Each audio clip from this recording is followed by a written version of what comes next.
nerds, since you're here, you get to be part of the sound check instead of doing it right when we start. You can just let me know now if you need more vocals or more guitar.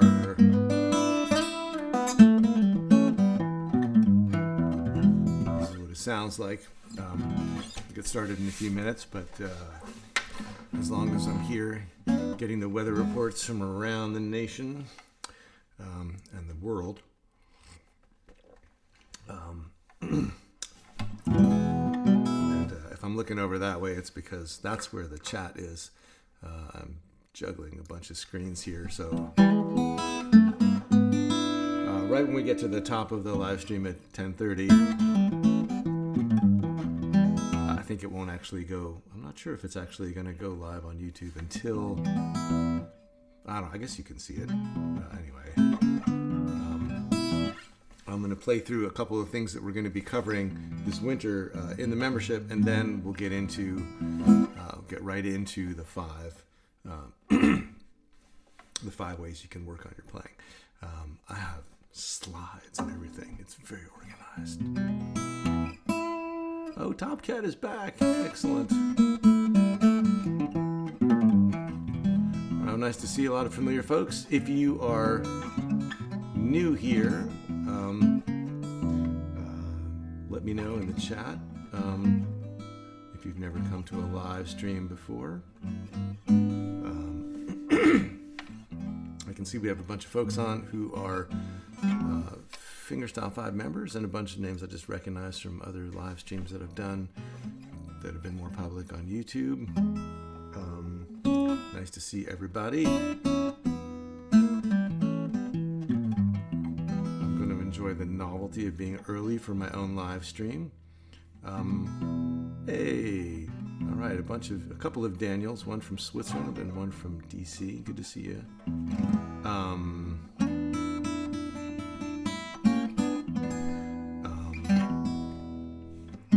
Oh, nice. Oh yeah, Victor, you're the one who said you've been checking out the Fingerstyle handbook. Marco, good question. I think I'm gonna try to get the Zuzu stuff. It's ready to go. I'm just proofreading the PDF.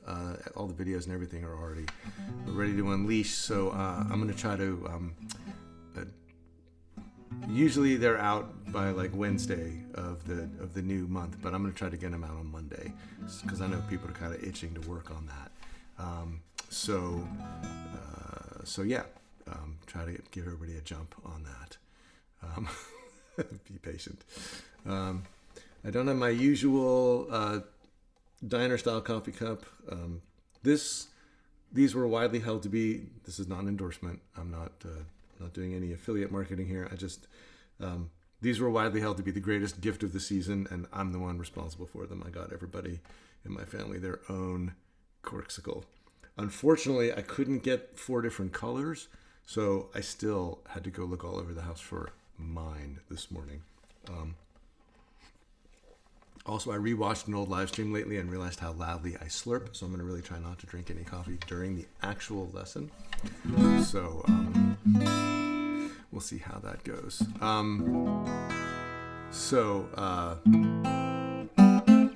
Scotland, all right. Oh, hey, Richard from Nashville. Colorado Springs, excellent. All right, folks from all over. Love it.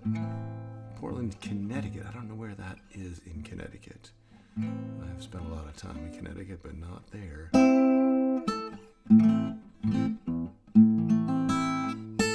South Dakota. Awesome. All right.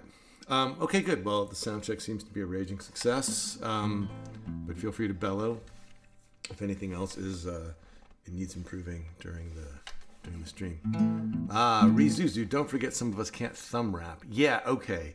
I don't think I actually folded this into the PDF itself, but anytime you can't do that F thumb wrap, you can always put an A in the bass. Robbie, welcome. You can always put the A in the bass. It's really no different than playing like a D chord and putting the third in the bass. or a G chord and putting the third in the bass. So that's fair game. Oh, Valerie, that sounds very frosty.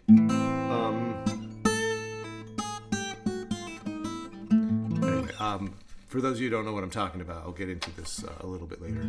We're doing a new tune starting in January in the membership, and it's an A minor, it's got an F chord. Not everybody's a fan of this move. My daughter is finally interested in learning guitar. I swear I had nothing to do with it. And we were talking about the F chord the other day, and so I was having to give her in-person some in-person explanations about how to do the F chord. So I'm mindful of that for sure. But anyway, all right. Looks like it's 10:30. So let's get going. I'll just play a little bit of two tunes that I want to use as kind of reference points during the stream, and then we'll get into the discussion. So I'm going to play a couple tunes in A minor. One, the traditional tune, St. James Infirmary. This is something that I've taught before and I've played for a long time. We're going to revisit it this winter. But one way to do it might go like this.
Okay, so that's the tune, but with some other stuff wrapped around it, like an intro and an outro and a solo in the middle.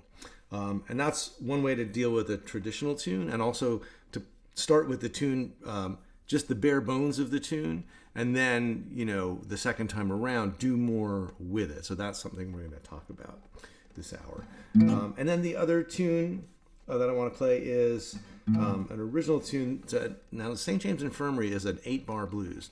And I'm a big fan of the 8-bar blues because they tend to have, call me crazy, but I feel like most 8-bar blues have more distinct melodies than 12-bar blues. You play a 12-bar blues and the melodies are so, there's a certain amount of, they can feel noodly when you play them as instrumentals, which is what a lot of us do. If you're not a singer, or if you can just really love the sound of, solo guitar. But 8-bar blues tend to have stronger melodies, and that 8-bar structure is closer to what like a pop song does, or a Broadway song, or whatever. So 8-bar blues make great melodies, and they're a great platform for playing instrumental guitar. But 12-bar blues, also very nice, got nothing bad to say about them. And so this is actually I try to sort of divide my time. I like to teach traditional tunes because I think that they're such a sturdy platform for development. Everybody knows what they're supposed to sound like. And if you pick tunes that a lot of people have done, you can do something that sounds familiar without feeling like you got to play it exactly like the so-and-so version. Like St. James Infirmary. I mean, there's a million versions. I mean, I learned it first from Dave Van Ronk, but the version that he recorded on one of his first Folkways records, he didn't even fingerpick. He just strummed and sang. And it's a cool version, but, you know, so the fingerstyle version I play kind of has nothing to do with Van Ronk from a guitar point of view. So there's a lot of flexibility with that. This next tune I'm going to play is an original tune. Sometimes, the traditional tunes make great teaching vehicles. A lot of times, like for the True Fire stuff, I'll write, or for the Fingerstyle 5 stuff, or for the YouTube channel, I'll write a tune just because I want to sort of illustrate a particular thing. And in this case, a big thing for a lot of people is how to find chords up the neck. How do I get out of open position? And a lot of the times, getting out of open position makes things harder. Like there's fewer open strings. It's harder to get everything to sound clean. You're playing a lot of notes, you're fretting a lot of notes, but there are ways that you can start to get up the neck without necessarily doing all that. And this is an example of that. In a key like A minor, you've still got some open bass strings, but you can move the voicings up the neck.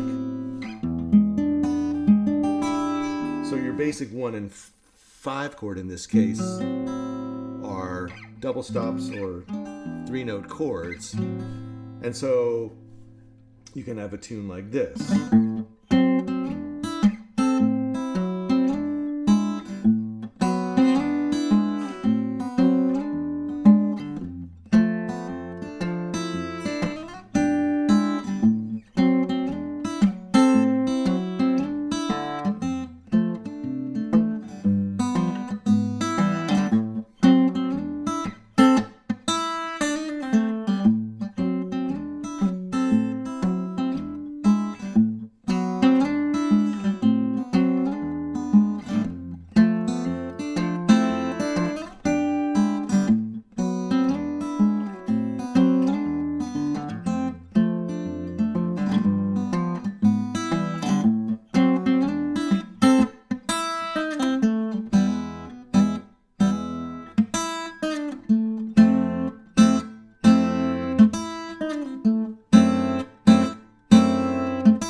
So, another thing about excuse me, doing original tunes is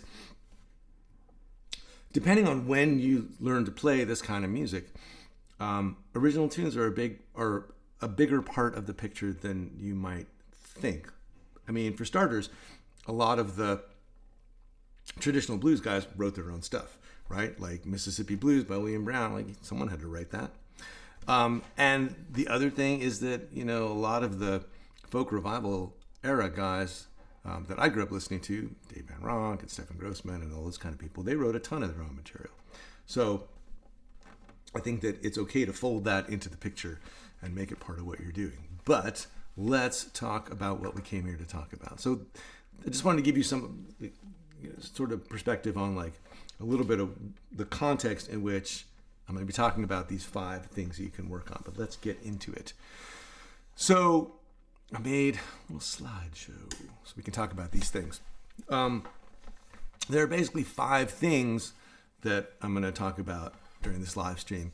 And these are the 5 steps, and I'm going to break them down a little bit more as we go along. But basically, as you can probably tell from how I introduced this live stream, one of the first things you can do to play better is to play songs. And I know that sounds kind of obvious, but I'm going to get into some specifics about that because it's easy to work on technique or like the latest lick or whatever and not really get down to brass tacks and do the thing that we all really kind of pick up the guitar to do, which is to be able to sit down and play music. So that's the first thing. The second thing is to start simply. Again, I'm going to go through these in more detail, but this idea is really important. The idea that you can learn a simple version of the song first, instead of I totally get the temptation. Like you hear a really amazing performance, you go and you seek out the tab and you start at the beginning learning this incredibly complicated piece of music and you're like fighting it out bar by bar and you maybe get 8 bars together and you're just like, oh man, I just want to be able to play something. Well, if you start with a song and you start with a simple version of the song, then you can get something together that's playable and sounds like music, and then you can build on that, which is what performers really do, is learn something and then bring more to it over time. So that's the second thing, is to start simply. The third thing, which goes hand in hand with that, is to embellish the tune. Now that's easy to say without providing any specifics. Like, of course you want to make the tune more fancy and more flashy. But if you start with a simple tune, you can build on that foundation in a very specific way, taking certain aspects of the tune and developing them one by one. The fourth thing is to start arranging those songs. And by that I mean, again, when you try to swallow an arrangement whole, like when you try to take a transcription of a 3 to 4 minute song and just like start at the beginning and work your way through,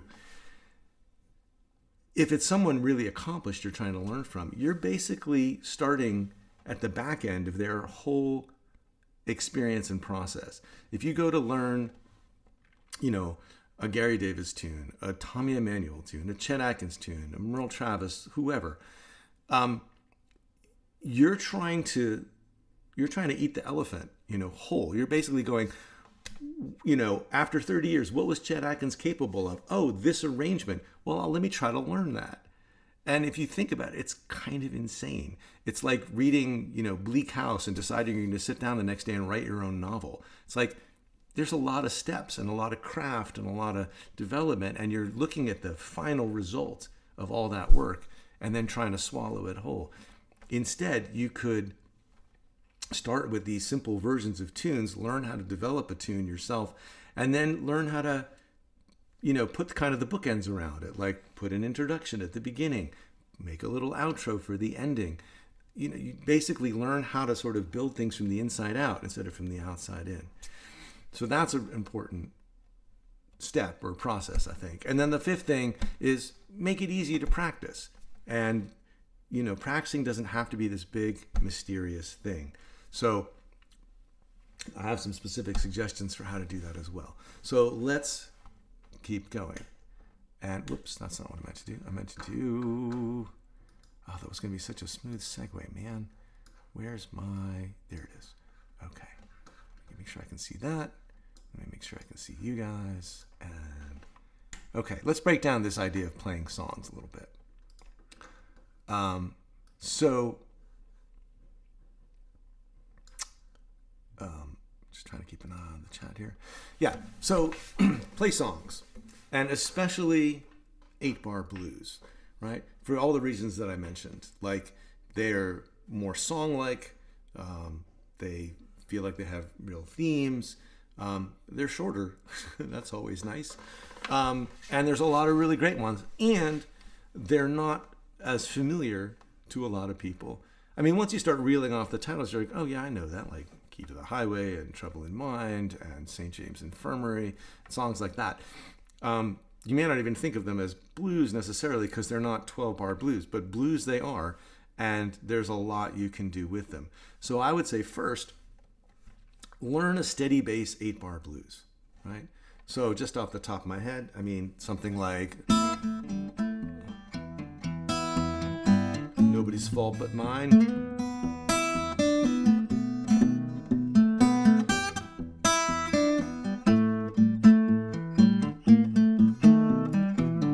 Right, steady bass, great foundation for doing the kind of like bluesy minor pentatonic stuff that's fun to do, or something like You Got to Move.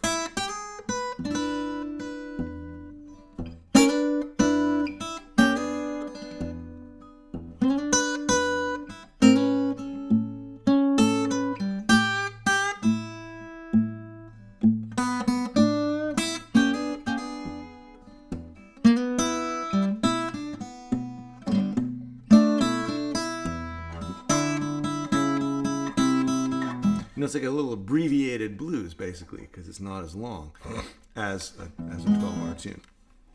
So there's that idea.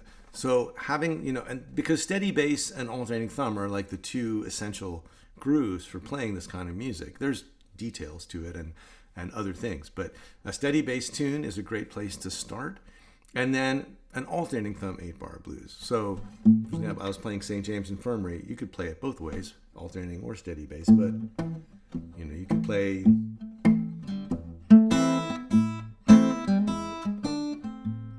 really distinct melody, right?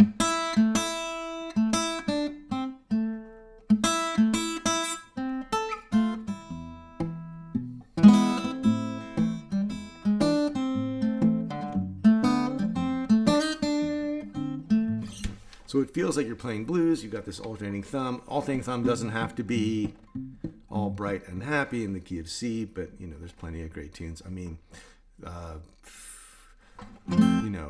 John Hurt stuff like Richland Women Blues is in C.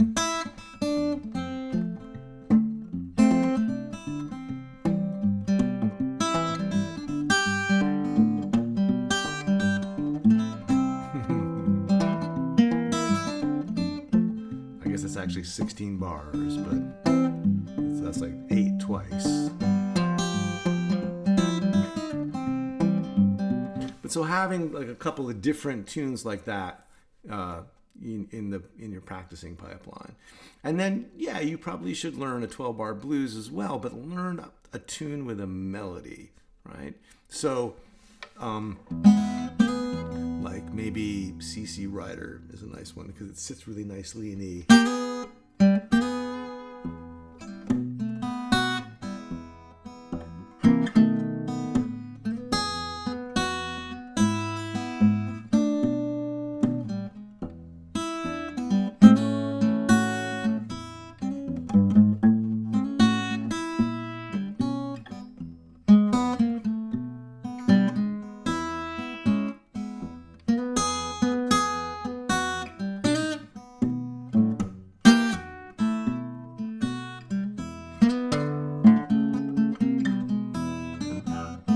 You don't have to have all those chord substitutions and bass lines in there. You can play it really straightforward.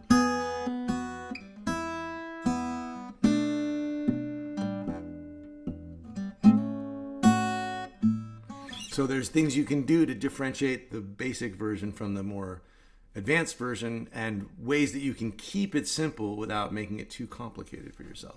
But learning some tunes, right? And that way, the thing that's nice about learning tunes is it's a very defined thing to learn a song. So you know when you've learned a song or not. Like, can you play through the song? Even if it's just the 8 bars with the melody and the bass. And that's important when we get to the part about practicing, because one of the things about practicing is, how do you know when you've practiced? How do you know when you've finished something? I mean, practicing is endless, right? You always feel like you could be getting better. But if you can at least set up some definitions for yourself, like, when I have learned this song, I will be able to move on. You can at least mark it down as like, yeah, okay, I learned that song. I can play that melody.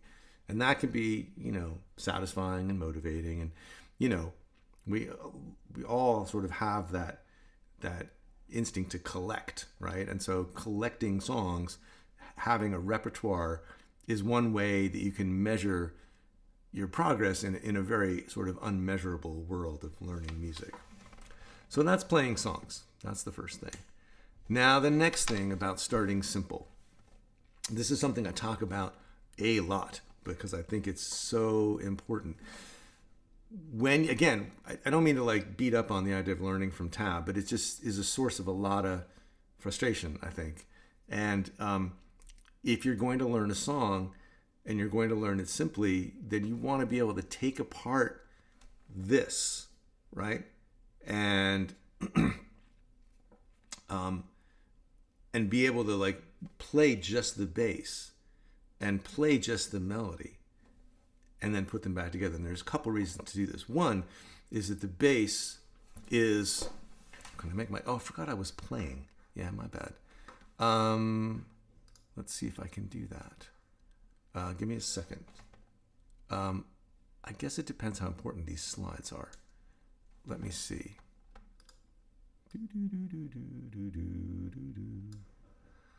There, it's a little bigger, and you can still kind of read what's going on. Full screen. Okay. Let's try full screen, and we'll see. And if anybody wants to see the slides more. So, just a reminder, like these are the 3 things we're going to talk about for this moment. Practicing just the bass line, practicing just the melody, and then putting them back together. So, the idea here is the bass line is kind of your whole rhythm section. Like, it's telling you the chord progression, it's telling you the harmonies, it's telling you the form, meaning how many measures you're going to play through before you've come around to the beginning of the cycle again.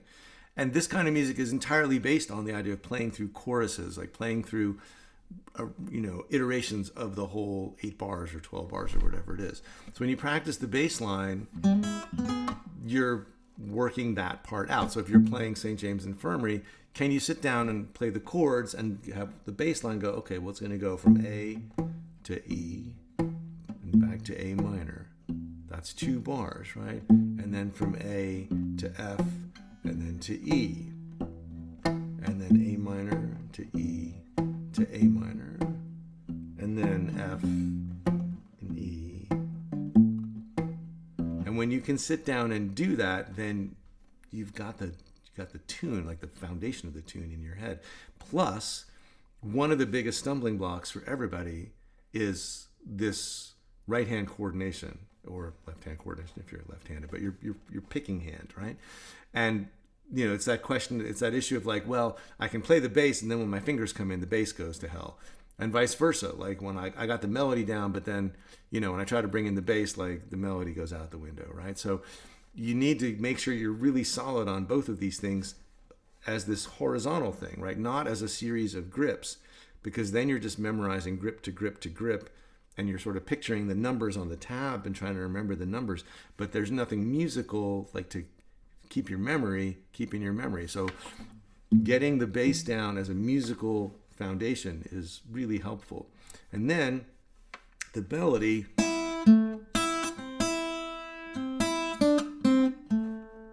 if you can hear the melody as a series of phrases, that's also a really big mnemonic device, and it also really helps you to think musically, so that later when you go to dress up the melody, either with some slides or some hammer-ons or some double stops, you know what you're working with. And also, the melody is the melody of these are all vocal songs, right? So the melody is the melody of a song. So if you can take a moment to learn the words to like at least one verse of the song, that can help you remember the melody. It was down at old Joe's bar room on the corner by the square. Like if you can't remember where the melody is going, thinking of the words might help you remember what's happening. They were serving drinks as usual, and the usual crowd was there. So there's 4 phrases. So now instead of trying to remember like 8 bars, you're remembering 4 phrases. It's half as much to remember.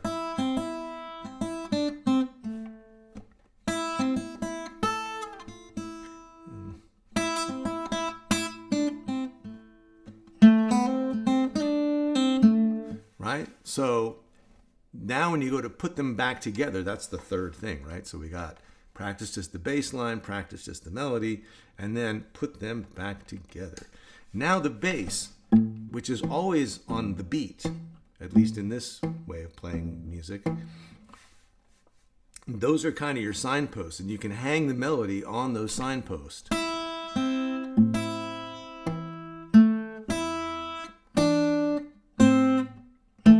How much they're lining up and happening at the same time. And then sometimes they're not. But if you want to know what makes a good simple version of a melody, it's a melody that lines up with the bass most of the time. That's the most straightforward way to put the melody over the bass. So 1 and 2 and 3 and 4 and 1 and 2 and 3 and 4 and 1 and 2, 3 and 4. So if you can play a straightforward, unsyncopated version of the melody over the bass, that's your foundation. So when I say start simple, learn a basic version first, that's what I'm talking about. Just can you play the bass? Can you play the melody? Can you put them together in a way that they mostly just kind of line up with each other? So that's the second thing. The third thing is to embellish the tune. So take that basic framework that you've worked out, and I realize that is a step that might take some time for any given song, right? But then, how do you dress up the melody? How do you make the song more interesting? These aren't the only things you can do, but these are 3 pretty straightforward things you can do. You can syncopate the melody, you can use articulations, and you can add bass runs. So syncopate the melody means the melody is not now always going to line up so evenly with the bass. It's going to come a little before or a little ahead of the bass, and I'll show you how in a second. When I say articulations, that's just a fancy word that is a good collective description of like sliding, hammering on, pulling off, the stuff that makes things sound more slippery and more greasy and more natural. You do a lot of it without even thinking about it, but putting it into place intentionally is not a bad idea as well. And then bass runs, these are going to go in the spots where the melody's at rest. So that's why you want to think about the melody in terms of phrases. So let's let me bring this, let me go full screen. So syncopate the melody, right? So if the melody is going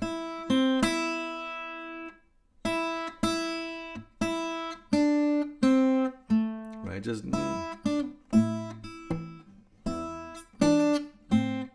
that's basically 1 and 2 and 3, 4, 1, 2. So all that stuff. So just something as simple as if you've got a melody that's going, all that syncopating means is if you're playing like this, let me just put one note on top, right? So I'm just playing the high string and I'm playing the bass down here.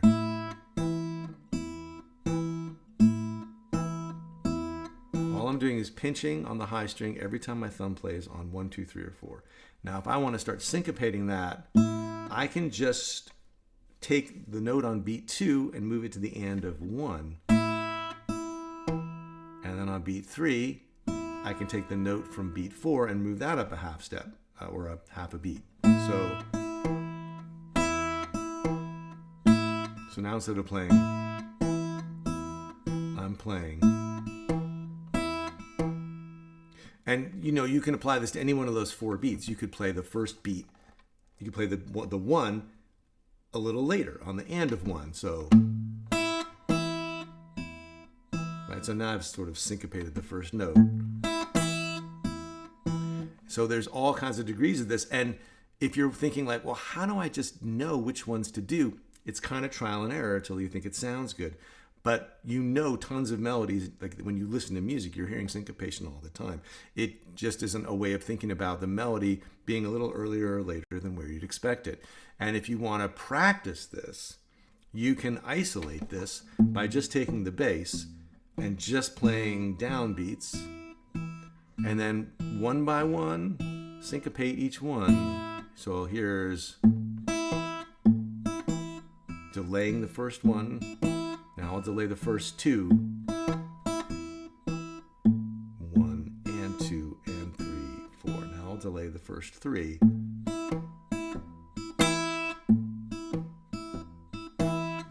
And now, you could also anticipate the first one. So you're playing on the 1 and 2 and 3 and 4 and 1 and 2 and 3 and 4 and 1 and 2 and 3. So there's just, you can sit down and very methodically just work out where each of these different moments where you're going to slide the beat around come. You don't have to do all of them, but just doing a few of them, it's just kind of this way of just being more conscious about what your hands are doing, which will really pay off when you go to actually play the melody.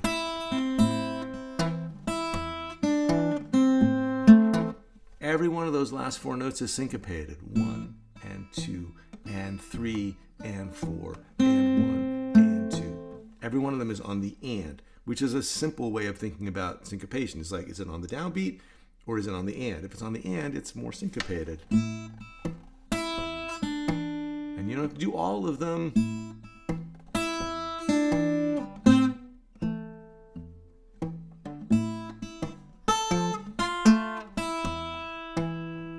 So, syncopating the melody, very important step. Next one, use articulations. So, okay, here, what are my notes? Is there any place I can hammer on? Maybe. Or can I slide? That takes me out of position, but doing that thing where you grab the high string and then slide in from the second string. Not even syncopating that much, but the slide really carries a lot of the action. I can hammer on into the third of the E chord.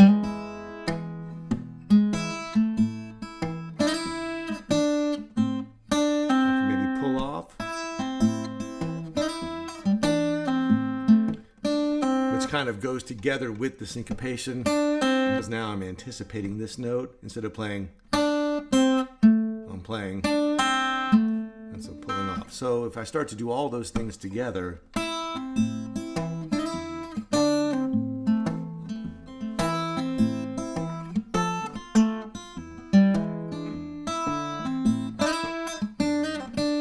so sliding. Now we're getting into like actually embellishing the melody and making it more of like a blues lick, which is a whole other, beyond these like opening three things of syncopating and articulations and bass runs, and we can also be, there's like rakes and there's ghost notes, there's these other more sophisticated things you can do.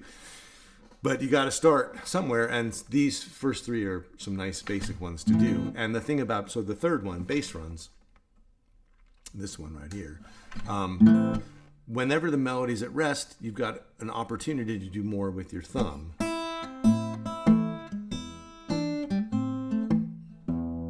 I think there's not even a lot of breathing room in this particular tune.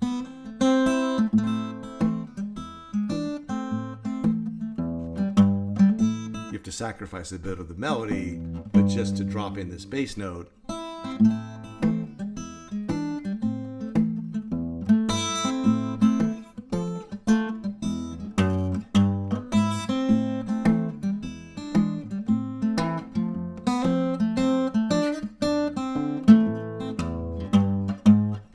But so I'm not trying to do two things at once, really. Like, I mean, I'm not trying to keep a whole like walking bass line going.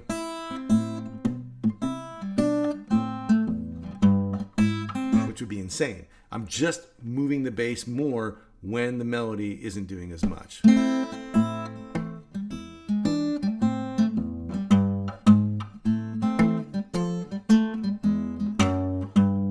Exaggerating how much, I wouldn't put in that much stuff, but the idea is make use of those gaps and those pockets in the music to do more with the bass. There are other tunes where this is a better idea, right, where there's less happening in the melody.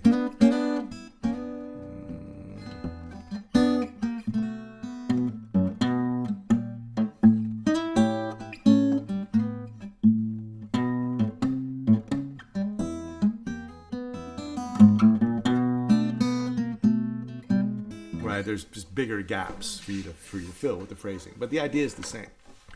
All right, so that's idea number 3: how to embellish the tune. The next idea, whoops, that's not what I meant to do. The next idea is to start arranging. So, it's actually never too soon to start having some input of your own when you're working on stuff. We all think like, I certainly have, thinking like, well, it's not really my turn to start making stuff up until I've digested X, Y, and Z that other people have done. But you know what? Nobody's around watching, and there is no blues police, and you can start making up stuff for your own songs and your own arrangements as soon as you feel like it. And one of the best things you can do is learn how to create an intro, which also I sometimes refer to as a vamp, because something that works as a vamp will work throughout the tune. And I'm going to talk about vamps and intros in a second, but I'm going to start with this idea of creating your own intro by using the same key and the same groove. Actually, these 3 things I kind of got to talk about all at once. So the idea of an intro is that you use the same key and the same groove as the song, which may sound obvious, but it's worth repeating. Like if you're in A minor with an alternating thumb groove, have your intro be in A minor with an alternating thumb groove. The next thing is to think about it in terms of 2 to 4 bars. And it's really not complicated. Just stay on the 1 chord, try going between the 1 and the 4 chord, try going between the 1 and the 5 chord. Those are really great ways to kill time without going anywhere, but still create some kind of sense of motion. And then the third thing is you don't always have to use full chords. You can use double stops. You can have some bass runs. You can try putting in some fills once you've got the basic thing worked out. So in real life, that might work out like this. So if I'm doing St. James Infirmary,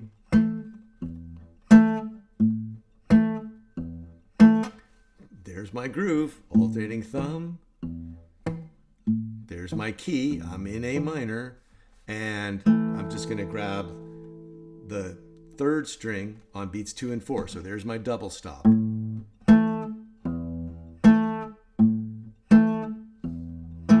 It doesn't have to be any more complicated than that. Maybe 3 notes. Thumb, index, middle, grabbing an A minor.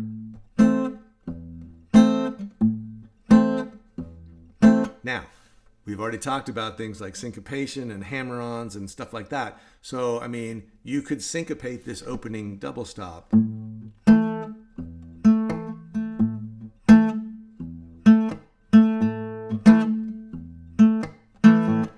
You could also find a different double stop. So this is the opening chord that I'm using in Zuzu Bingo. So I've just taken this idea of a double stop on the 4th and 3rd strings. I'm moving them up, and I'm playing an A minor 6 chord. So here's the 6th, and here's the flat 3rd.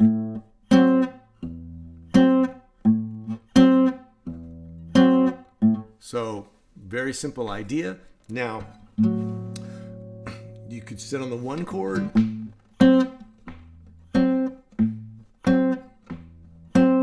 then when it's time to start the song, 1, 2, 3. Right? And you're off and running. But you're not just starting the song, you're kind of finding the tempo, you're finding the groove, you're getting anybody who's listening to sort of settle in and feel where you are.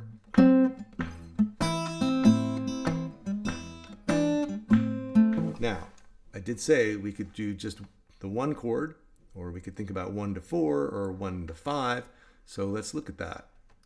So 1 to 4 in this key would mean going from A minor 6 to maybe a D7.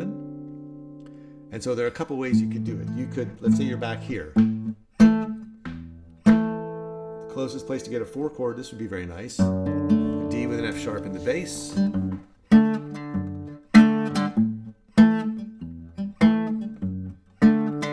Now you've got a little more motion. If you syncopate it a little bit,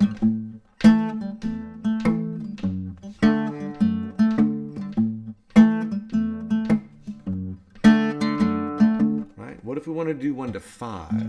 Let's think about going back to this chord, A minor 6, because if we go up 2 frets, ooh, look, there's part of an E7 chord. There's the 3rd and the flat 7. So if you think about like an E7 sharp 9 or an E9, right? So now we can go from 1, A minor 6, to E7.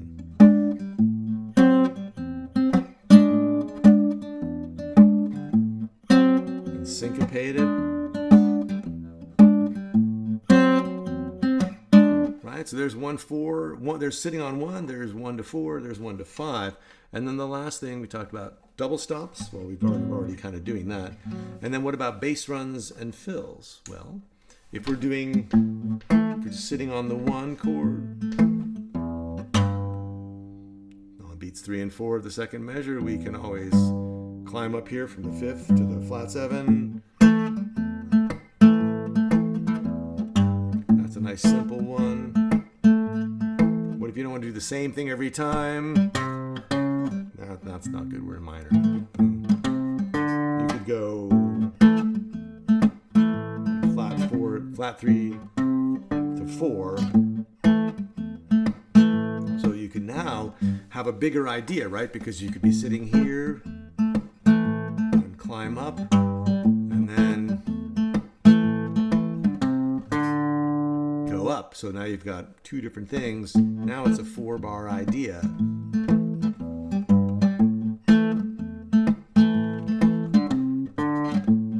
If you were here, oh, hello. Jeff McErlane has dropped in. All you electric guitar players out there, run, don't walk. Check out Jeff's channel and all of his lesson stuff. He's amazing. And a super cool guy. If we were here, what if we were going to rock back and forth? You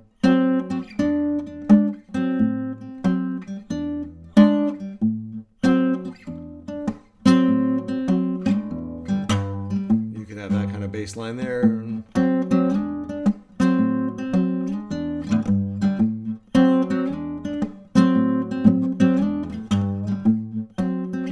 Simple, just a bass line, and now also articulations, like now I'm sliding, but it's still just 1 to 4, 1 to 5, a little syncopation and a slide, but the thumb is still just playing the groove. I'm still staying in the same key, I'm still playing the same groove.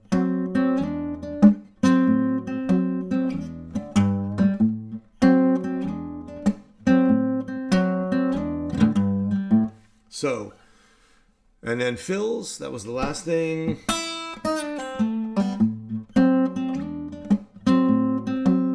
Here's my bass run. The groove can interrupt for a little bit as long as it's, as long as you keep the time going with your lick.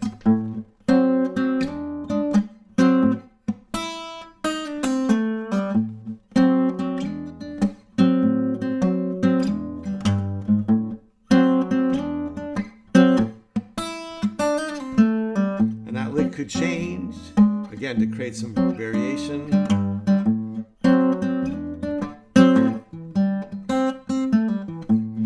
And there are 2 things about this I want to point out. One is if I had just said, hey, do this vamp,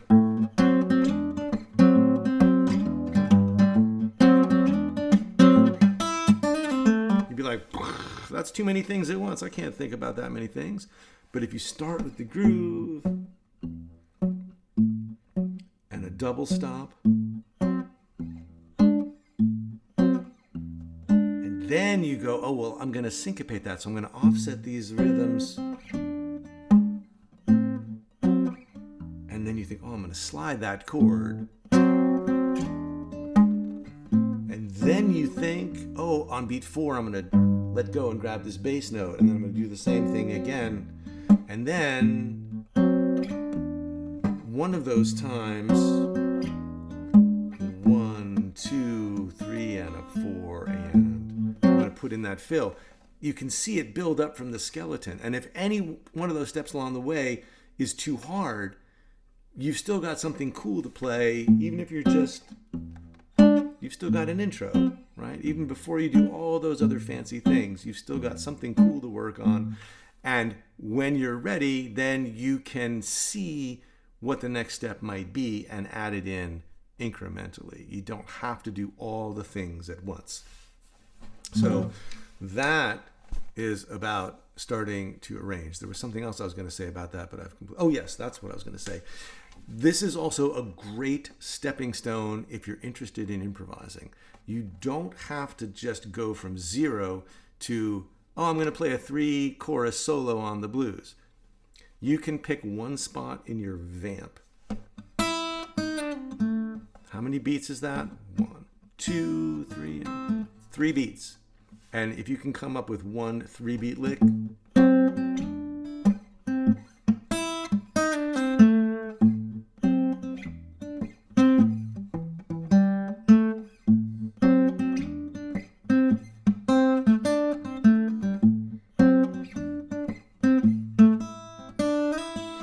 these little simple three-beat licks can be the start of a vocabulary, and you can practice switching in licks like that one by one in the safety and context of this vamp, which is a really nice way to get used to playing some licks.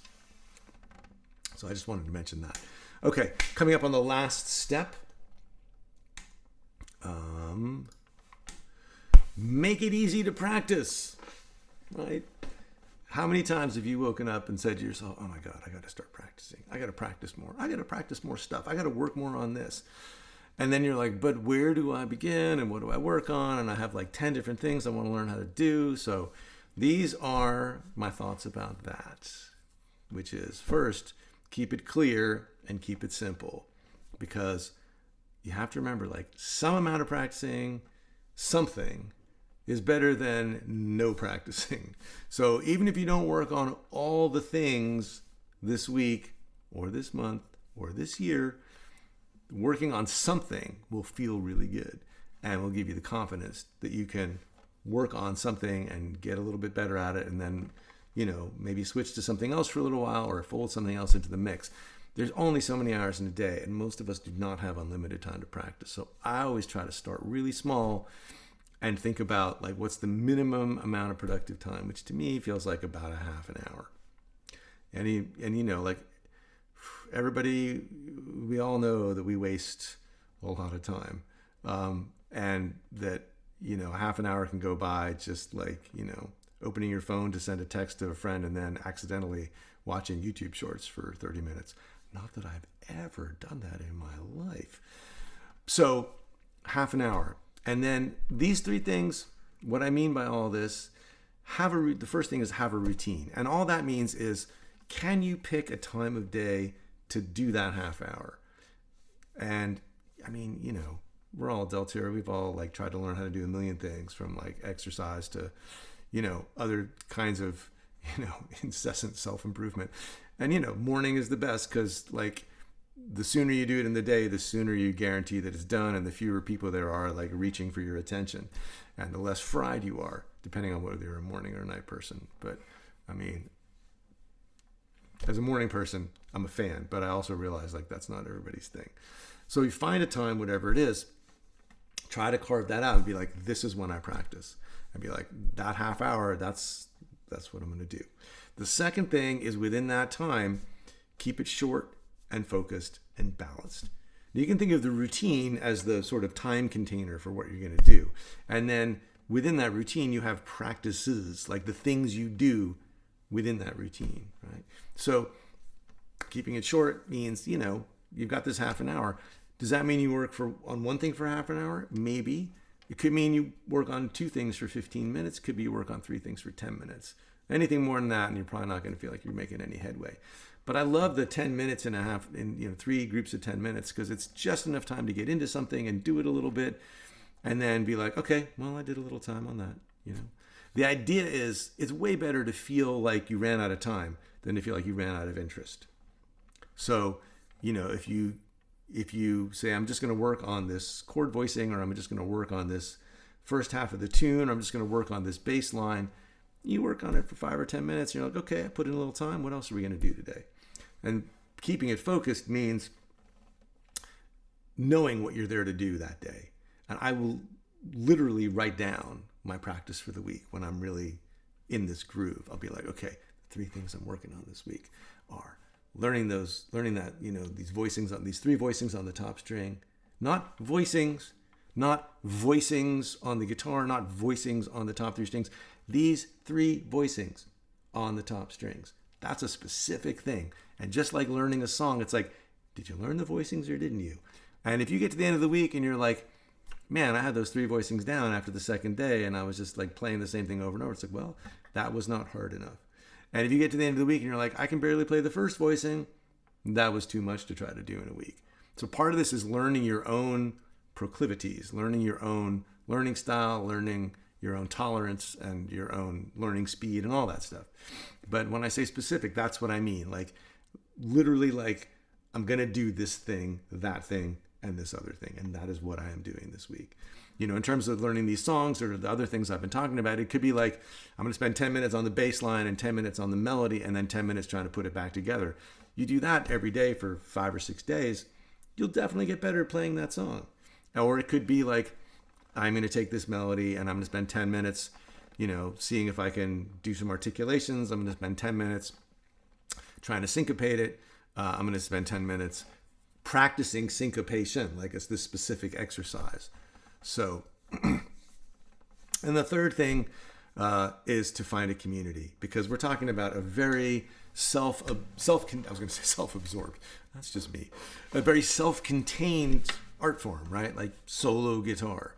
But so you need some people that are working on the same stuff. You need to have like someone you can go and play stuff for, not your spouse, who's probably totally fried at the end of the day and doesn't want to hear you play St. James Infirmary. Maybe that's just me. But someone where you don't have to pick your spots. We can go, hey, we're going to get together on Saturdays and let's just play each other the stuff we're working on. Or finding a virtual environment. There's a million communities online. Like you want to hang out in the Telecaster forum or whatever it is, you can find places where people are into the thing that you're into. And that gives you a place to kind of talk about what you're doing. And, just finding out like, oh, the thumb wrap sucks for other people too. It's not just me. Or, just getting ideas for things to work on, getting hip to other musicians you didn't know about, all that kind of stuff. So that can really help just be a sort of motivating thing. So these 3 things, again, have a routine, keep it focused, short and balanced, and if possible, find at least a couple of people you can kind of bounce your work off of or talk to about what you're working on. And then finally, let's just kind of recap here. Well, no, let's not do that yet. I want to pause here for questions about anything that I've talked about. Usually I pause more during these live streams, but I was kind of like, just wanted to make sure that we covered all these things. So I'm going to stop for a minute here, take some questions, and then I want to kind of just go back and recap a little bit about the things that I've talked about and make a few suggestions as well. So I'm going to play through a little more St. James. Maybe play something different. I'll play a steady bass blues. So here's a little, I just finished teaching. We spent like 3 months on Key to the Highway. We'll talk about that. So I'll play a little Key to the Highway. If you got questions, drop them in the chat. I'll try to answer a few of them before we move on.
Okay. All right.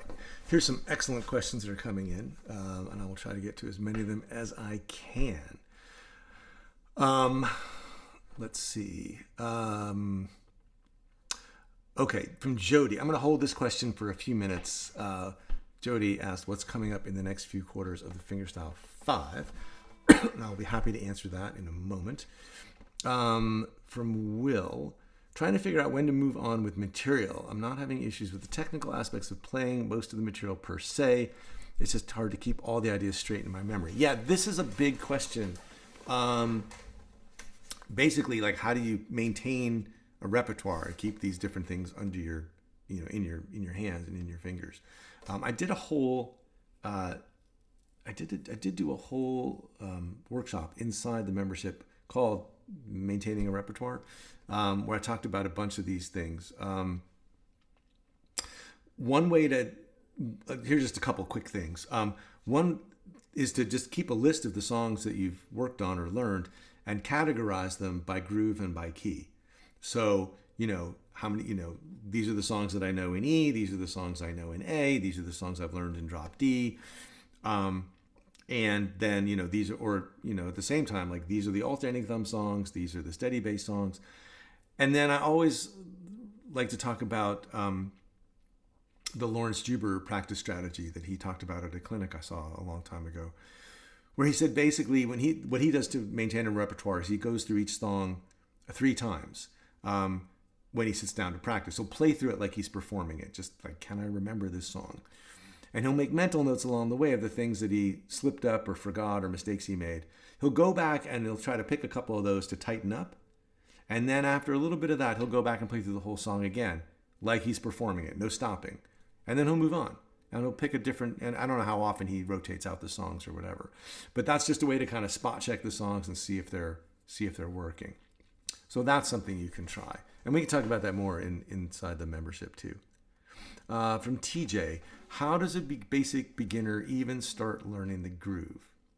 All right, I'll give a couple thoughts about that, but those of you that have been working on this kind of stuff for a while, and I know you're out there, feel free to chime in as well in the chat, because I know you've got some good ideas. Well,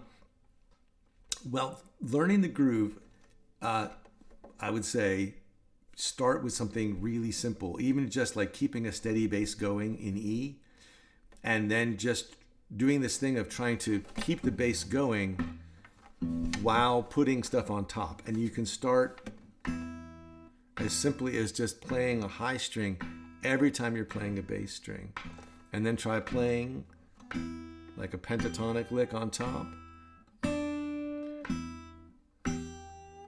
and just making sure you can keep that bass going. And you want to do really simple stuff on top so you can pay attention to what the thumb is doing. And in this day and age, one of the best practice tools you can do is either record or video record yourself, so that you have this, you can go back and look at it from the outside when you're not trying to do it, and see where you're dropping the beat.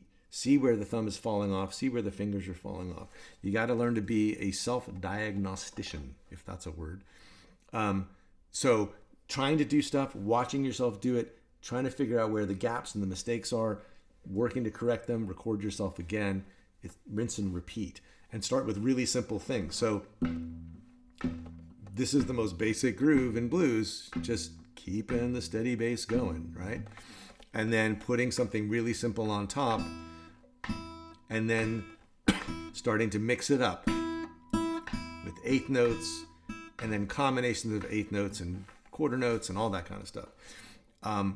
Over the last year or two, I've started teaching something that I think of as rudiments.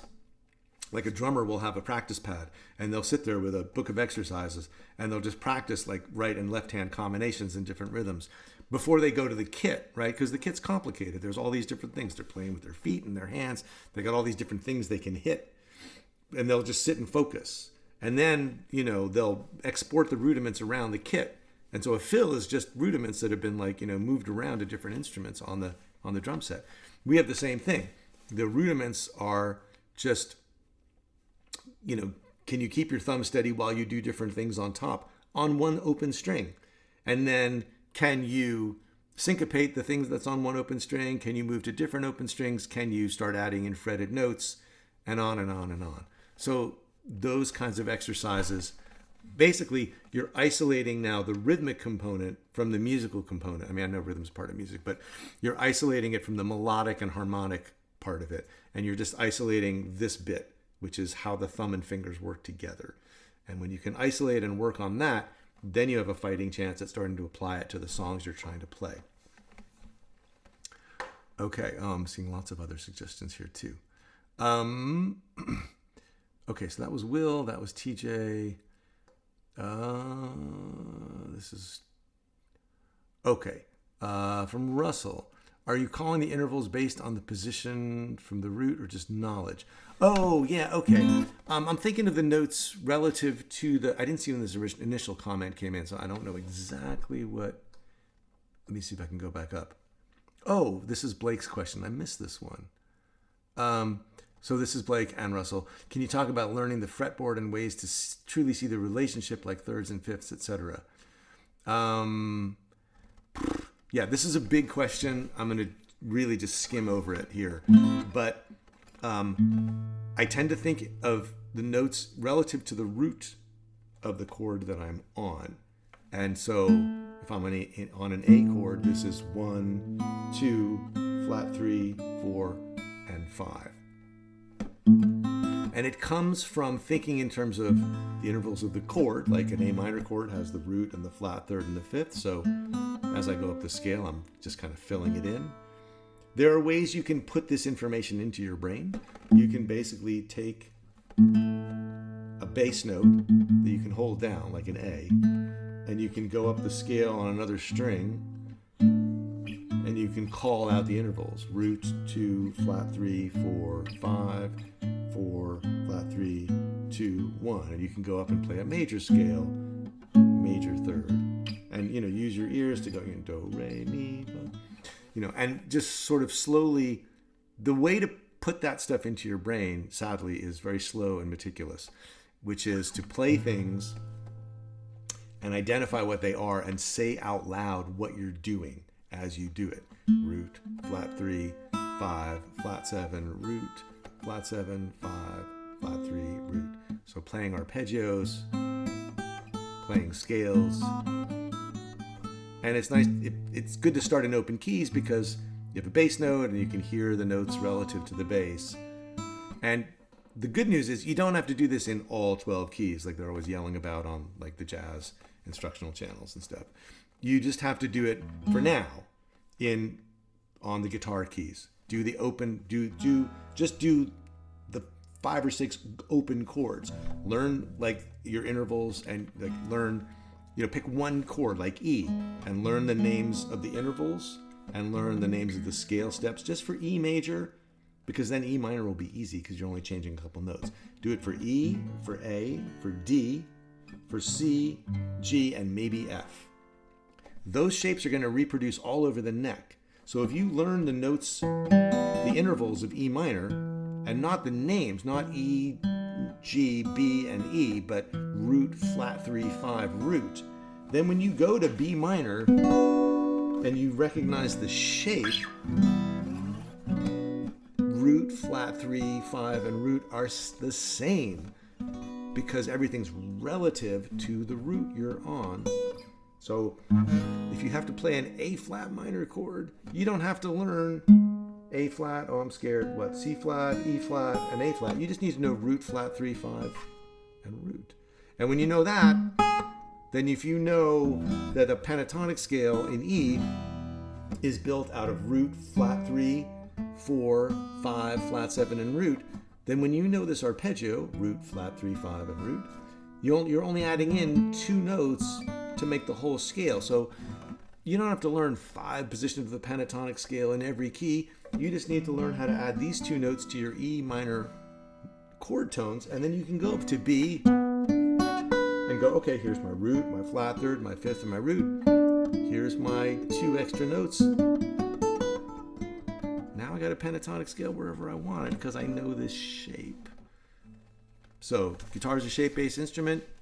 Fair enough. Let's take advantage of it and move those shapes around. With a little bit of knowledge, those 2 things kind of go together to really give you a map of the fretboard. Okay. Let's see. So we covered that. Do you ever perform outside the Austin area in the South? Not much, but maybe more in the future. Never say never. Okay. Okay, these are comments, and good ones. Let's see, from Russ. I can't learn everything in a day, a week, or a month, or a year, but I can pick up a bit more all the time. Yes, exactly. Yeah, learning arpeggios, I mean, as long as they're for a purpose, right? Okay. Learning this stuff is a slow burn, but it's like the hardest part is getting started and learning the first couple of chords and learning the first couple intervals, and then it gets cumulative. Okay, so there's a couple of related questions here from Rick. Are these videos on the Fretboard Confidential? Where are they located? And then I'm going to answer that along with Jody Keeler's question. What's coming up in the next few quarters of the Fingerstyle Five? And to do that, I'm going to just bop back to this this guy. So I want to just, as far as what's coming up next in the Fingerstyle Five, let me preface that just by saying these 5 things I've been talking about, these learning processes, these tools, are basically what I do. Just these underlie all the stuff I talk about on my YouTube channel, right? Like I'm always talking about, playing tunes and, how to, get the thumb and the fingers coordinated, how to add chord substitutions, know what you're doing, all that kind of stuff. The difference between the channel and the membership is that the membership is just more detailed and more organized and more song-based. So, and these are some of the things. So there's an archive of at least a couple of dozen traditional tunes in the membership. There's also over a dozen original tunes like Zuzu Bingo. So if you are someone who knows about my channel because of TrueFire, if you've learned either like the Fingerstyle Blues handbooks, the Fingerstyle Essentials, the Fingerstyle Blues Factory, or the New School Fingerstyle Blues, those are all like original, etudes or tunes or compositions that I either wrote for TrueFire or transcribed from my own records and put on TrueFire. If you like those kinds of tunes, there's like a dozen or more of those in there as well, of original blues tunes that have like some jazzier chords and some cool substitutions and some different kinds of colors. They're not all 12-bar blues, all that kind of thing. So there's a ton of repertoire in the Fingerstyle Five. And it's all organized basically the same way. So as far as this starting simple bit goes, all the tunes in the membership have a fundamental version, which is like just the bass and the melody, right? And then there's an embellished version, but every tune goes through, I do a live stream where I take the tune apart. When we're learning a new tune, you get the tab for the tune, and then I take it apart and go, here's the bass line. Let's just isolate the bass. And let's look at the melody and look at the phrasing, and let's make sure you know how that goes. And then here's how these line up, and let's look at like how to start putting this together. So there's like a whole walkthrough of like, this is how the tune works. And then every tune also has an embellished version. So sometimes there's 2 or 3 versions, but basically it takes the exact same tune you just learned and goes, okay, you want to add double stops? Let's harmonize the melody. You want to put in some hammer-ons and pull-offs? Let's look at the best places to do that. Here's some bass runs and here's where they go. Again, like tab and a full like live walkthrough explaining how to make the leap from the fundamental version to the embellished version. And because they're based on the exact same framework, once you've learned the fundamental, you can learn the embellished bits one by one. You can go, oh, well, I'm playing the fundamental, but I'm going to add in this one syncopation. I'm going to add in this chord substitution. Next, I'm going to add, so you can slowly build up your chops that way. As far as arranging, we'll spend a month working on the tune, going through the fundamental and embellished versions of it. And then we'll also spend the last month out of the 3-month cycle, working on some vamps, some stop time, which is like a really nice arranging tool that comes from like jazz arranging. We'll go through this whole process called the 7-step arc, where we'll build up like the entire shape of the tune so that you can create your own arrangement out of these little modular building blocks that I've given you. And if it's a vocal tune, like a traditional tune, we'll also talk about accompaniment so that you can take what you've learned to play the melody of the tune and dial it back so that there's room for you to sing the song as well. And then as far as making it easy to practice, there is a new song introduced every 3 months. So there's always something new to work on. There is this huge archive. So if you want more to work on than one song a month, you can dive back in and work on as much as you want. And there's a forum. So like a lot of the people that are posting here today in the chat are in the membership. And this is the kind of conversation that goes on all the time. When, people are like working on a song, it's like, well, how are you dealing with the thumb wrap? Or how are you working on the groove? Or how soon did you move from the fundamental to the embellished? So when you're new, there's like this wealth of information because there's people that have been doing the membership for 2, 3, 4, or even 5 years. So there's always like someone to ask. They're like the village elders, which is kind of nice. So that's kind of the structure of it. So that sort of answers the question of like, is this stuff in the membership? It's like, yeah, this is what we do. As far as what's coming up this quarter, we're going to do this tune that I opened with, Zuzu Bingo, which is an original A minor 12-bar blues. We're going to do a review of St. James Infirmary. So St. James Infirmary is in the archive. We did it a long time ago. But basically, we'll have one live stream every month for 3 months where the tab's already posted. You can go and pull it up. You can go watch the older lessons. There's always a short video where I play through the tune slowly and where I play through it faster, at tempo. So you can like hear what it's supposed to sound like, but you can also watch me play it slower.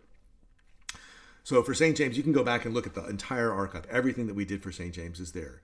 All the songs we've done in the past are all there. All the live streams, all the short videos, all the PDFs, all the discussion, like it's all archived. So you can go back through it like it's brand new. But I'm also going to do a live stream every month for the next 3 months. So in January, we'll have a live stream where I'll just go over the tune again.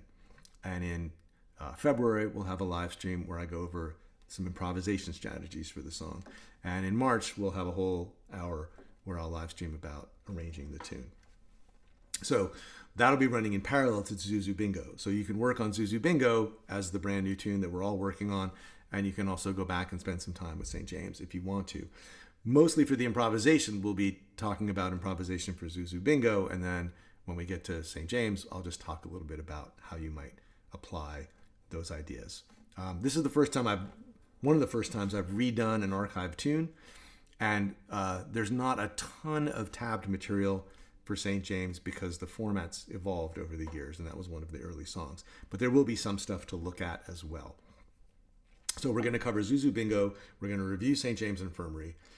And for anybody who's more of a beginner, we're going to also do a 3-month project of reviewing a series that I did on YouTube. Well, it was one video initially called Fix Your Travis Picking in 6 Steps. And I had a bunch of requests to do that in the membership because the song that I used to illustrate it was Freight Train.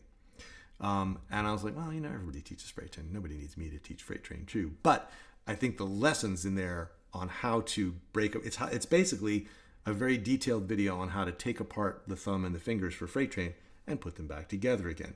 So I broke that video up into 6 smaller videos so you can watch them in little bite-sized bits. And everything is tabbed out, which I didn't have tabbed for the original YouTube lessons. And I'll do a live stream. I'll do that over 3 live streams as well. So January, I'll go through the first 3 steps, which are, isolate the thumb, isolate the melody, put them back together. In February, we'll look at like basically the embellishing of it, like how to syncopate a melody over an alternating thumb bass, how to add in some double stops and stuff. And then in the 3rd month, I can't remember what we're going to. The 3rd month is in the 3rd month, I also had I did an improvisation on Freight Train, which I had a lot of questions about. So one of the members here, Tim Klausnitz, has transcribed that solo. So in the 3rd month, I'll basically go through that transcription and just try to demonstrate some of the licks, and you'll have a transcription of the solo. You can go and watch the solo, and in the live stream I'll try to just kind of break down a little bit of like, well, here's why I did this and here's why I did that, and and all these live streams are really designed like I try to like talk less than I'm doing today and leave more time for questions and answers, because that's a real big part of it. So basically, and then the other thing we'll do every month is there'll be an orientation video. So if you join, then you can come to like an hour-long live stream that's basically just an explanation of, here's the website, here's how to find what you're looking for. Oh, you're looking for traditional songs, they're over here. Oh, you're looking for the forum, it's over here. And then questions you have, a big question is always, what should I start with? What song should I start with? Should I do the monthly song? Should I go back into the archive? Should I learn this or learn that? Or da-da-da-da-da. So basically, the usual pattern has been to do one song over a 3-month quarter and have 3 live streams per month. 3 live streams for learning the song, 3 live streams for improvising, and 3 live streams for arranging. So that's all spread out over a 3-month period. And the reason it's spread out like that is that for some people, they're not going to get to the improvising right away, and they need more time to work on the song. So you can spend anywhere between 1 to 3 months just working on the song if you want to. And if you're feeling more advanced and you want more to work on, there's the archive to dive into. The only thing that's going to be different now is that usually the live streams are held at 2:30 Central on Thursday afternoons. And so now I've just added a live stream at 1 o'clock Central on Thursday afternoons. And so basically, there's a schedule on the website once you're inside the membership. But basically, over a month, we'll have each month we'll have now an orientation. We'll have a review of a past song. In this case, it's St. James Infirmary. And then the 6 steps, basically, the Travis picking. So there's a lot more there's a lot more to help you get up and running if you're new to the membership or if you're newer to fingerstyle guitar. But there's still there's still plenty of hard stuff if you're an advanced player. There's basically all the improvisation stuff. So if you're already a member, that's what's coming up. If you're thinking of joining, that's kind of the overview of what we're going to be covering. So you can join at any point, right? Like, it's always open. But this is it's always good to join at the beginning of a quarter because we're about to start all 3 of these things. So we're going to start this new Song Zuzu Bingo. We're going to start the review of St. James Infirmary. We're going to start the 6 steps, and there'll always be there'll always be a monthly orientation, but the first orientation will start this Thursday. So this Thursday is when we start the first live stream of the quarter. So if you're the kind of person who likes to get in the beginning and not miss anything, then now's a really good time to try it out. So as I'm sure you know, the place to do it is at my website, but I'll put that in the link here. And there's also, right now, there's a PDF you can download on the website where I've put up the tab to 5 8-bar blues that I think are really important to learn. And so you can also check that out while you're at the website if you want. I think there were a few more comments here. Let me see. Lots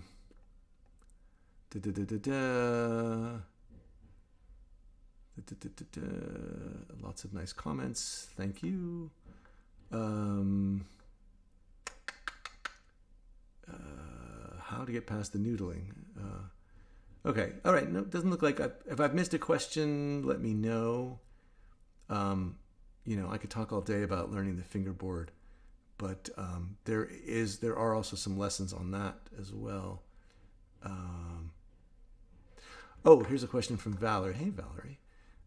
Do you think these steps would work on jazz standards? Yeah, I don't see why not. Yes, I think they would. Yeah, you could definitely take things apart, and just work on. I'll just answer this last one in a little more detail before we call it. But basically, yeah, if you were working on, let's see, like.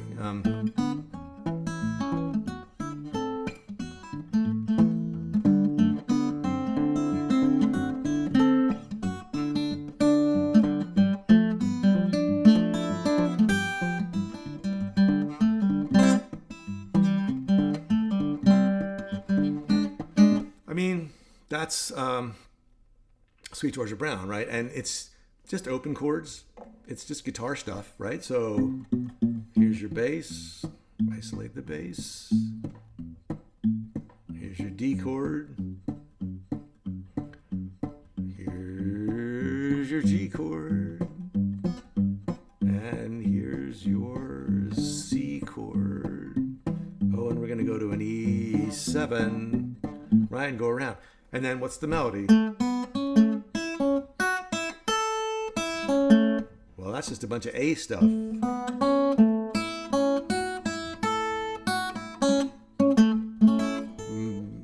It's really just a bunch of A arpeggio stuff. So, but there's the melody, and you can think about how you're going to phrase that.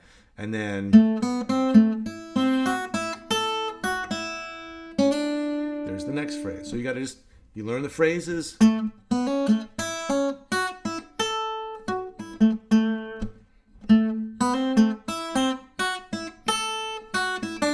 And then you have to put them together.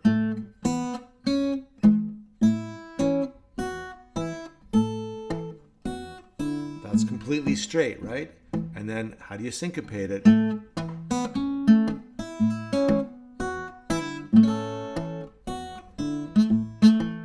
And then can you do some hammer-ons? Oh, and that's dropped in a little chord.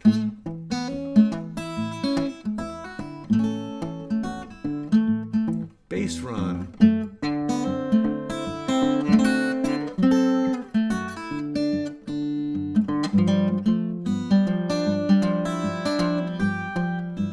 Right, so so Valerie, I think the same process for sure. Okay, I'll answer this question about ragtime too. Okay, I know this is a very popular topic. I have not really figured out a great way to teach it that doesn't. I have yet to figure out a way to teach ragtime where there could be a fundamental version. That's my main problem.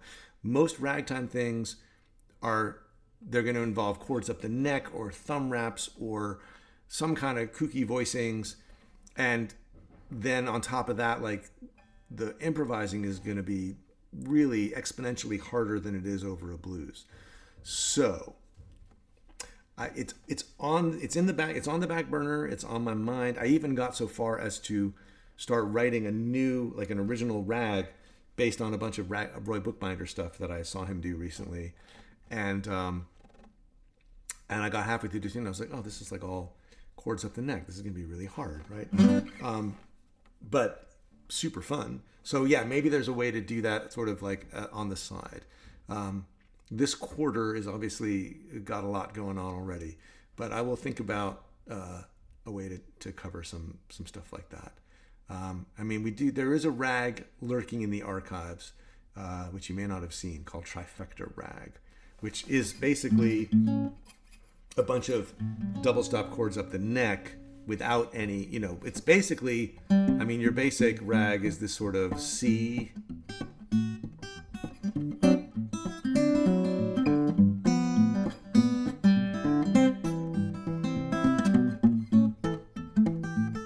I mean, that's your sort of classic hokum guitar rag. And the Trifecta Rag is sort of trying to take those chords and then imprint on it more of a like sort of straight A Scott Joplin kind of feel.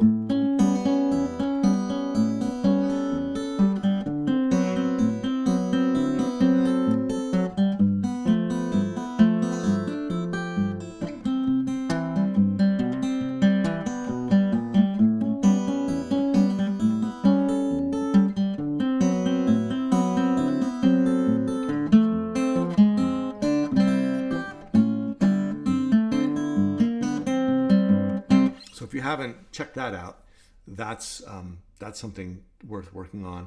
And actually, I mean, I think there's a couple other things in there that have some of that similar quality, like Parisian Blues also has that string crossing thing, and really is trying to have a little bit of that same kind of like, I mean, there's like the frantic rag stuff, and then there's like some of the slower piano rag stuff that's really like got a much more lilting kind of quality. And I was sort of going for that. And this really isn't a blues except in terms of the form.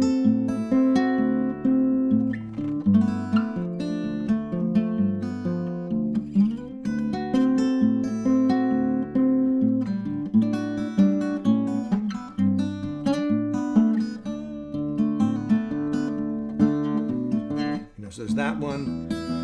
And even there's this piece.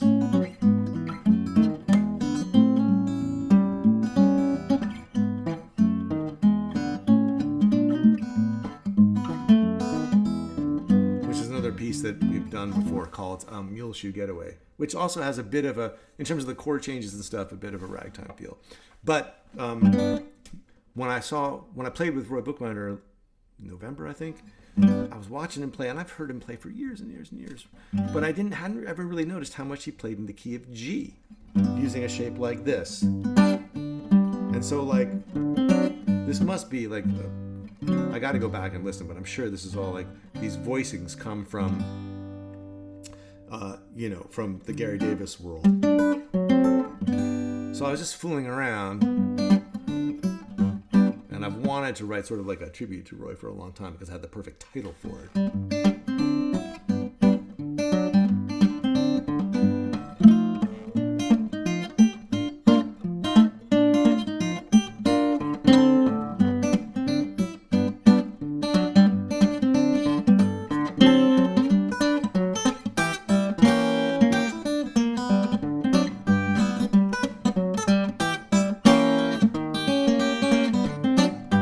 That kind of thing. But it's got all these, these ridiculous, thumb wrapped chords. So I'm just like, there's no easy way to play that.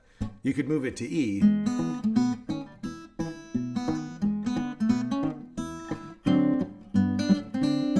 But there's still no way to do it without these really difficult chords. So I'm in a bit of a quandary about that. And I don't want to just do I did a version of,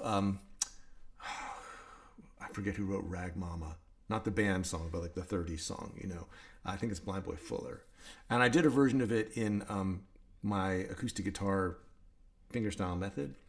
And it's fine, it's just, there's nothing really that interesting about it. Like, it's cool, but I would like to find something else to do. So anyway, ragtime is sort of somewhat on the agenda. And I also know the other thing a lot of people have asked for is doing a standard. And I did put a few standards on the YouTube channel. Like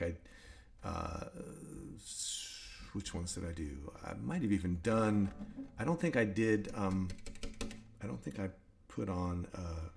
posted a performance of Sweet Georgia Brown, but I did Indiana, which I also recorded recently. Indiana's public domain. It's all open chords, But again, it's just got so much going on in terms of the chord progression that to improvise, it would really work as like a set piece. Like, here's a standard you can play fingerstyle. But as far as improvising on it, it's just kind of a bottomless pit. So it can be done, I mean,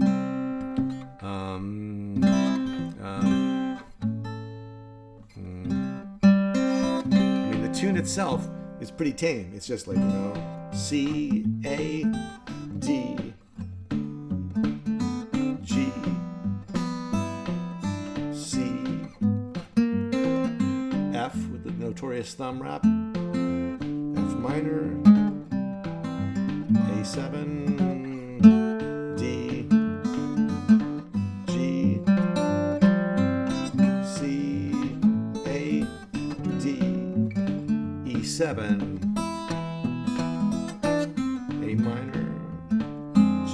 F minor 6, C, E7, A minor, F sharp diminished. So then for the soloing, well,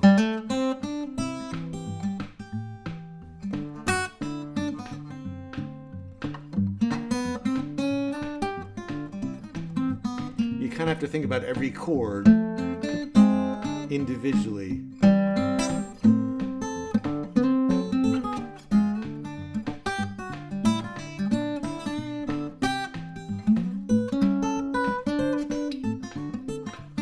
No one-size-fits-all pentatonic solution.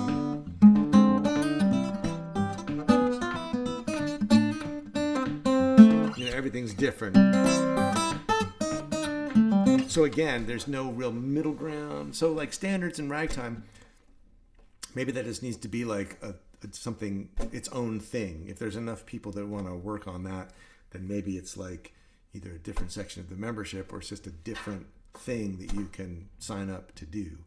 I don't know if there's enough people interested in it to do that, or if I have enough to say about it to talk about that. But that's a possibility, because I've been asked about that stuff a lot.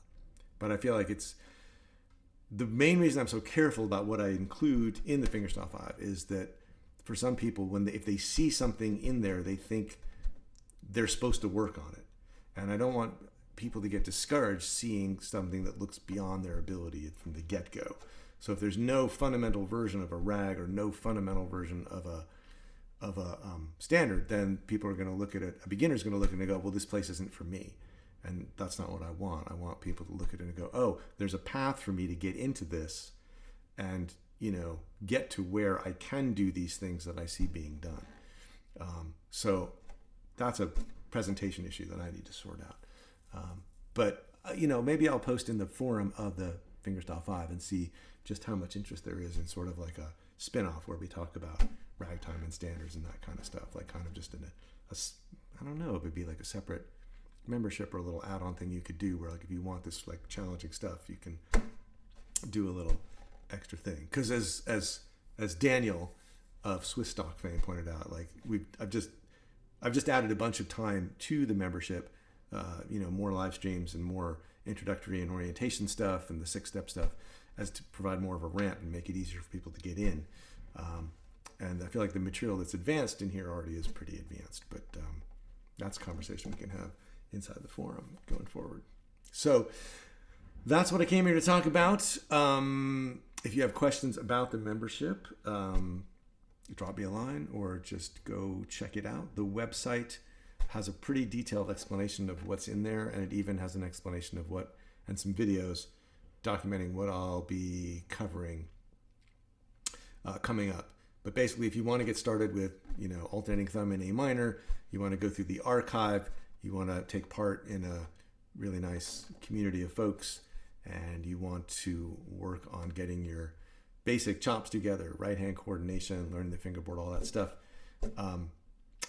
consider doing the membership starting in January, which is now basically. Like, all this stuff will be starting on Thursday. That's when the first live stream starts. So if it's something you've been thinking about doing, go check it out at fretboardconfidential.com.